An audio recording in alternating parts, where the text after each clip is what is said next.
This might be some of the best food I've had in Lebanon. Yo, no, controversial! In this video, I'll be spending the day in a Syrian refugee camp, a place some folks have called home for over 10 years. Did you ever imagine you would be here this long? Wow. When they first came here, they thought they were going to stay 2 months, and they left everything back home. Oh no. But first, let's back up. Lebanon is a country of only about 5.5 million, but of that population, a staggering 1.5 to 2 million are Syrian migrant workers or refugees. Every year, the increasing refugee crisis puts more and more strain on a country that's already battling rapid inflation. But in the camp, men, women, and children face their own ongoing challenges. Today, I'm on a mission to live a day in their shoes. I want to understand life in the camp. How do people get money here? I want to see how they live. I can see that people have structures, they have homes, they have cell phones apparently. And what they eat. This smells amazing. So what do Syrian refugees start their day with? Let's find out.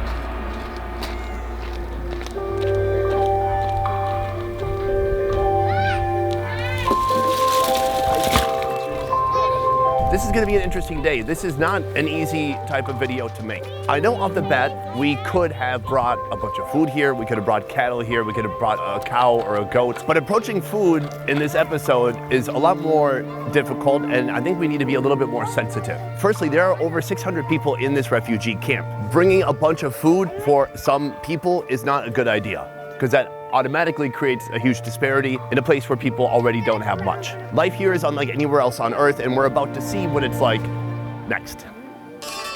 And just like anywhere else in the world, it all starts with breakfast. You may be no stranger to what happens once flour and water meet. But here, in the heart of a Syrian refugee camp, bread isn't just sustenance.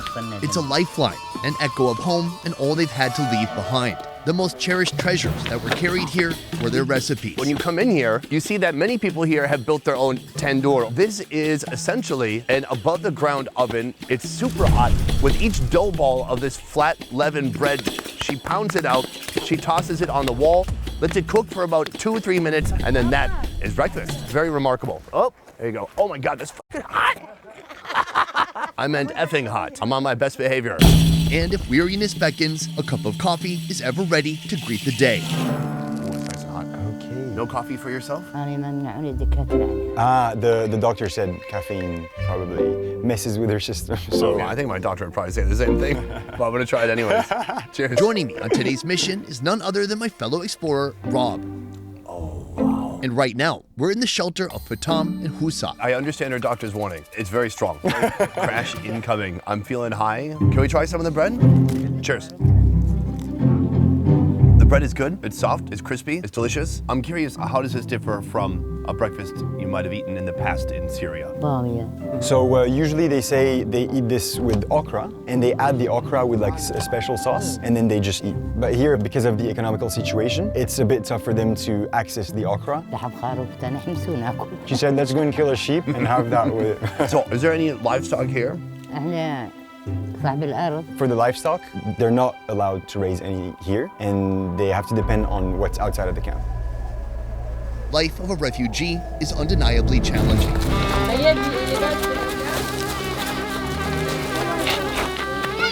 Tarp, canvas, or whatever materials are available come together to create a shelter that offers minimal protection from harsh weather.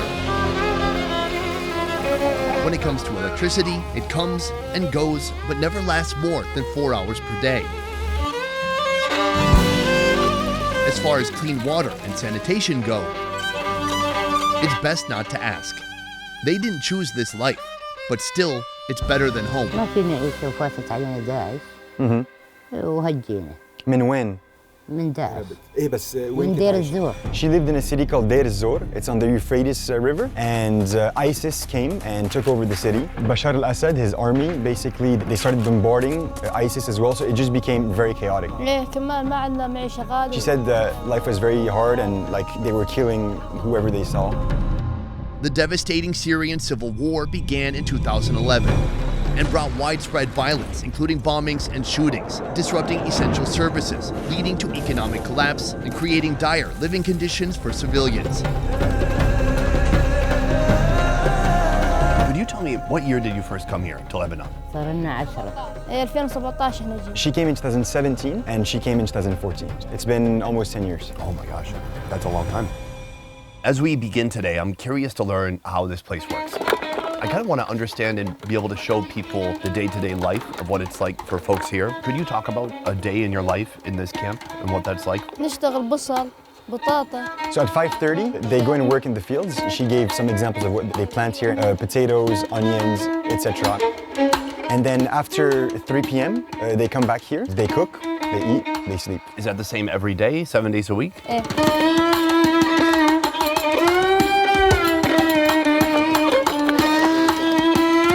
Are people allowed to leave the camp? So she said they can go out of the camp to work or to buy things, but the Lebanese government won't let them live elsewhere. And that's why camps are created. Amidst the challenging living conditions, a system does exist. The UN plays a pivotal role in providing assistance, though often just enough for survival. They get every month 2.5 million Lebanese pounds for 8 people. It would be very difficult to work with that. There are healthcare services, there are schools for kids, there are employment opportunities. Most of the men obviously work. The women sometimes have to work as well, and every kid that is above 12 goes and works as well. And of course, there are also the indispensable grocery stores, the sole place where essential goods and food are sourced. How often are you coming here? Meeting us here, Mr. Hassan, father to a family of 9. Right now, he's picking up ingredients for today's lunch. He said that when he has money, he comes. When he doesn't come. Can I ask, how do you ration out your money to make sure you have enough food for the whole week, for the whole month? ما بيوفر معي هلا انا بقبض 25 He دولار. gets around 16 million Lebanese pounds per month. A lot of what he gains every month is spent on just flour to be able to make the bread every morning. He said the cheapest item here is greens, vegetables, and the meat is the most expensive. He eats meat once a month. What are the most coveted items in here? What is it that people want the most? اكثر شيء He بيشتري said most people here, they buy greens, so all types of vegetables, and the kids, they like all that sweet, usually, and chips and stuff like that. In a heartwarming gesture, I've been invited to join his family for a meal. While I'm not able to provide food, I've chosen to express my appreciation through a financial donation to each family we visit today. And so far, it seems his contribution has been put to good use. At the helm of the kitchen, Hassan's wife, Miss Bayesh. Today, she'll whip up this lamb meat into a Syrian classic, MANCHI MALFOUF. Rolled dishes are found in many corners of the world, but have you ever had a cabbage roll? If you're not from Syria, the answer is probably no. Boiling cabbage leaves and spreading them out creates the perfect canvas for the flavorful filling that comes next. Finely chop parsley, mint, and tomatoes, then add to a pot with rice. Sizzling in a blazing hot pot with the lamb meat. Seared, then added to the filling mixture, along with the 7-spice seasoning, salt, garlic, and tomato paste. Now, let the rolling action begin.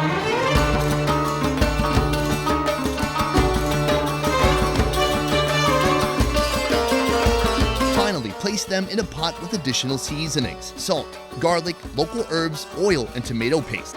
Now let the fire do its work. Over time, does somebody develop a reputation for being the best cook in the community? Because this smells amazing. Joining our meal, Hassan's neighbors, friends of their family, Karim and Aisha. They said everybody is a good cook in the camp. Some cook dishes better than others, and that's how we roll here.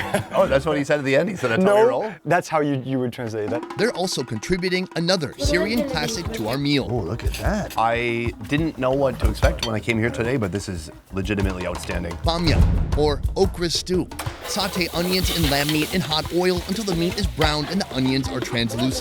Add allspice seasoning, paprika, and cinnamon. Introduce the okra to the pot, pour in water. Add diced tomatoes, a pinch of salt, and allow the mixture to simmer until everything is tender.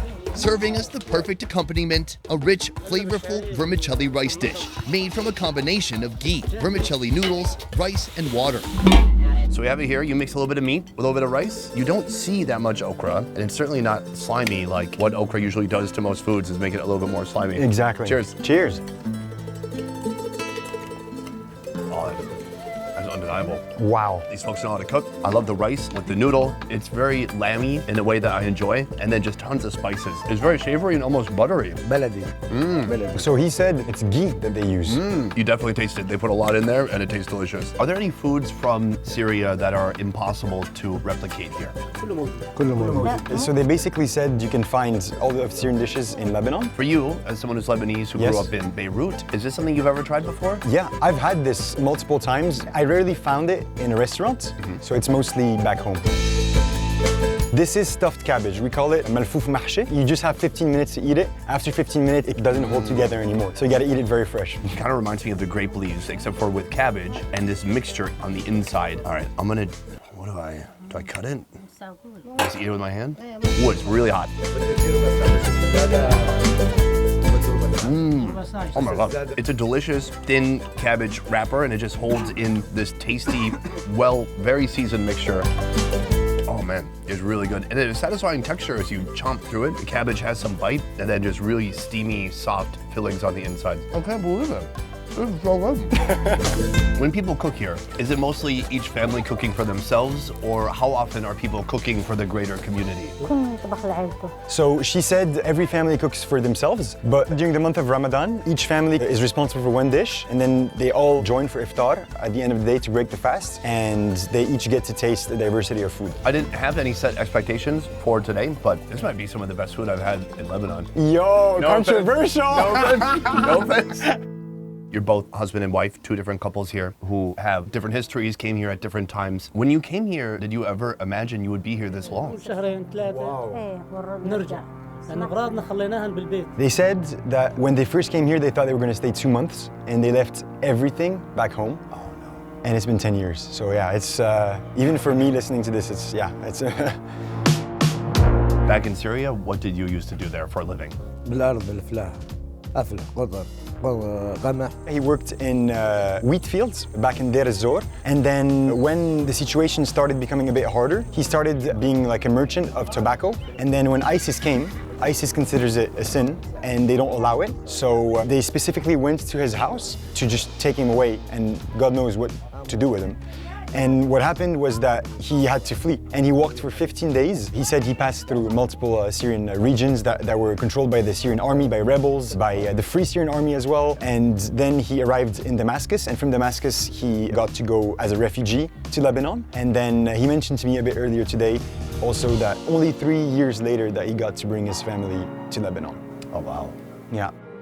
The hardest part for me to wrap my brain around in being here is like, it's so complex. It's like, you can't just say, well, at least you're not in Syria. And I can see that people have, they have structures, they have homes, they have enough provisions or money for food. They have cell phones apparently. So life is about a lot more than just, I have food, I have shelter, I have clothing, I have water. That's just like really the bare minimum. Bottom of the pyramid. Yes. Exactly. And so for you, how do you see your purpose here in this camp now these days after 10 years of being here? ما كويس. ما كويس. She said there's no goal, there's no real purpose here. We're struggling. احنا بدنا نريد معيشة أفضل.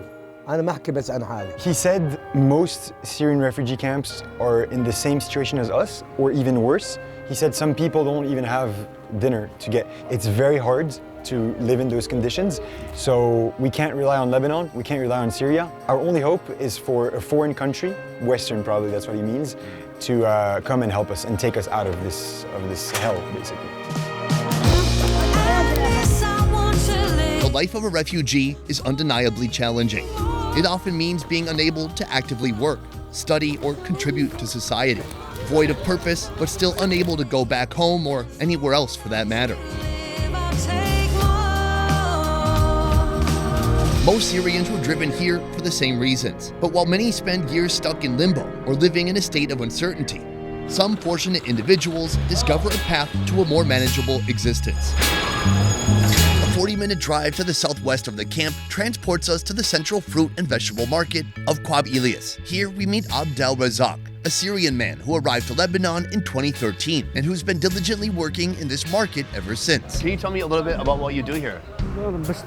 He's an accountant here in the market, basically. We've interacted with so many people today who are in the refugee camp. He came at a similar time, but he's here. What's the journey? Sure, he was a teacher back in Syria.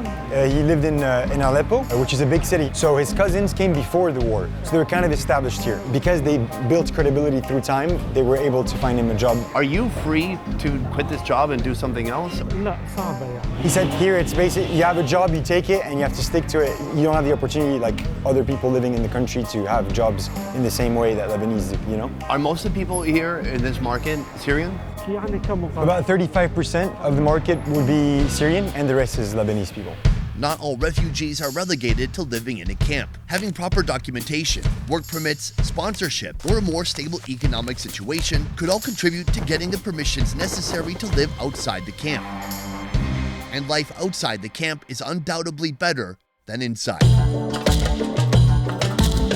Abdel's home isn't fancy, but it accommodates his family's needs with basic amenities. As for food, today, they have enough to feed a small army. Abdel's wife, Miss Tamar, is preparing mansouf for dinner, an iconic Middle Eastern dish traditionally served on a large communal platter. With fragrant rice and bulgur arranged at the base, it's topped with tender, slow-cooked lamb before receiving its crown. A beautifully braised lamb head, garnished with herbs and nuts and served with bread, yogurt, and more greens. This looks like a freaking masterpiece. I assume you eat like this every day, yes? Oh, she said once a year. Oh, once a year, okay. Is this something you used to have back in Syria?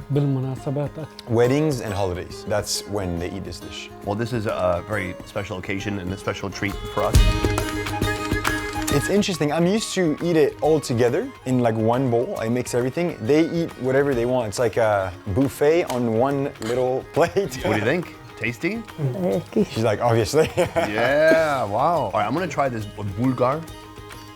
It reminds me of, I don't know, salty steel-cut oats almost. With lemon. Oh, so I'm just eating the bulgur. Now I gotta take some yogurt. What I would do is take a spoon, maybe dip it in. Oh, wow. Advanced, next level move. It has a great texture, completely different than rice, obviously. Yeah. And it's just really warm, salty, savory, and delicious. Here, I've got some rice.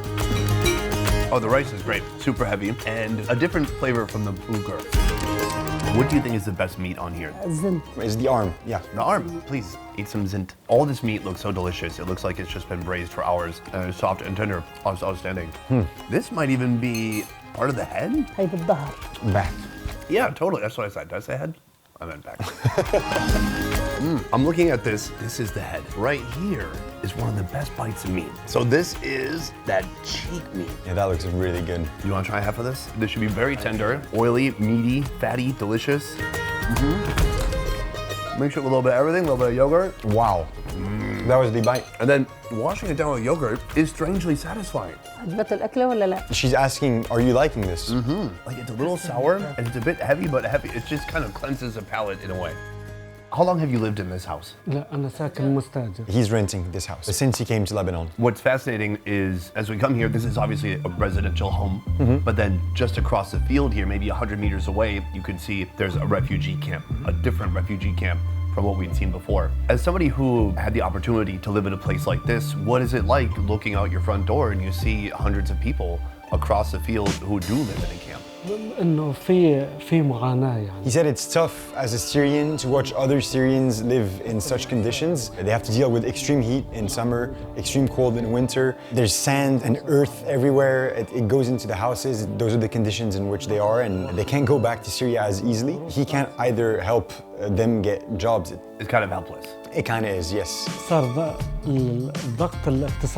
He wishes, as a Syrian, that foreign nations that have the real power in the region, like especially the UN, to take out this pressure out of Lebanon, because 2 million people in a country of 6 million is a huge amount, and the crisis is affecting the whole country and the inflation. Like, if they could take us out of Lebanon that already is struggling enough and affecting our fellow Lebanese, that would be better and everyone would be happier. The Lebanese would be able to cope better with their own problems and we would be able to live in a country in a more safe way. He even said he's excited to go back to Syria if they're able to secure some cities that are safe and where they're able to live the way they were living before the civil war there. The hardest endings are the uncertain ones. The UN is committed to sustaining living conditions to those who fled Syria, and Lebanon is committed to being a host country for millions stuck in a perpetual limbo. But what does the future hold for those who have called these camps home for over a decade? We fill our houses with empty treasures. Where do you see yourself in 10 years? You know, ideally. أريد أعيش أفضل لأولادي وأعيش It's beautiful because every time you ask a personal question to them, they always go back to their kids. I think that's their top priority. He said right now they don't see any future because their kids are barely have any education. I asked around today, the maximum they get to learn is reading and writing and at a very basic level. He said, I can't see my children not being educated. Now they're working in fields, picking up potatoes and vegetables, but I want them to learn like a proper profession, having an occupation that could earn them a living. And all we want is to send our children abroad, and we're trying to do this every day, basically. That's their goal. And shine a light, I can see there's an ending. Show me where to stay. I love you. Oh. If you love Indian food, then you're gonna love our new channel, Best Ever Food India. Subscribe now for weekly videos showcasing the most unique street food from around the country. Guys, that is the end of video number 5 and the end of our series here in Lebanon. Today was a very interesting, challenging, and insightful video, I would say. And it was a worthwhile experience. What do you think? Also, I mean, there's a lot to take in, a lot to process. Even if I knew most of those things, to hear them from the mouths themselves of the people is, yeah, there's a lot to process. There's a lot to process. I also want to say a huge thank you to Rob right here for being with me today and helping out with this series. You can find Rob right here on his YouTube channel. Right now, he is biking all the way across Africa, starting in Egypt, going all the way down to Cape Town. He has so many amazing stories on YouTube already and so many more to come. Please go to his YouTube channel and give him a subscribe. Otherwise, guys, that is it for this one. Thank you so much for watching. I will see you next time. Peace.